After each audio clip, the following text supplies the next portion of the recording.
namin kanina nung kumakain kasi gutom na kami. Whole day walang rice. Oo, walang rice. So ngayon lang nag-rice.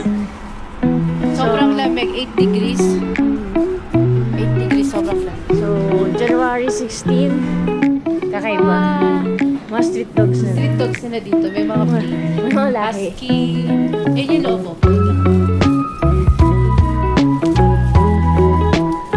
Ayan.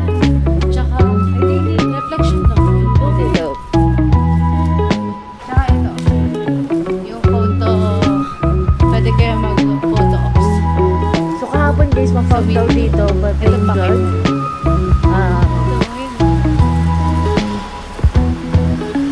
So kahapon, mag-fog dito.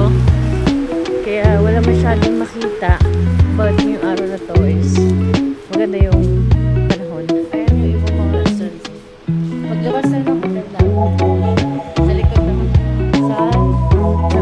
plaza. Technically, malapit lang talaga yung pupuntahan namin. Kasi ikat lang na. Okay, so ito yung labas ng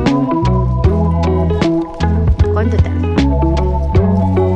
Ayun yung lado sa kabila.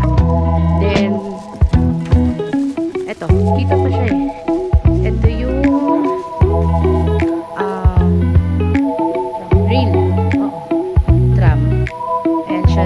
Diyan dumadaan yung train nila. Tapos, ayun, pasok tayo.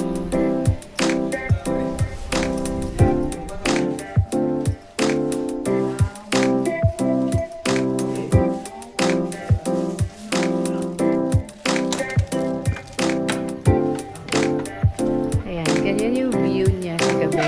Pero syempre mas maganda to sa morning. Nakita mo yung tram dito, tsaka yung mountain view, sobrang ganda.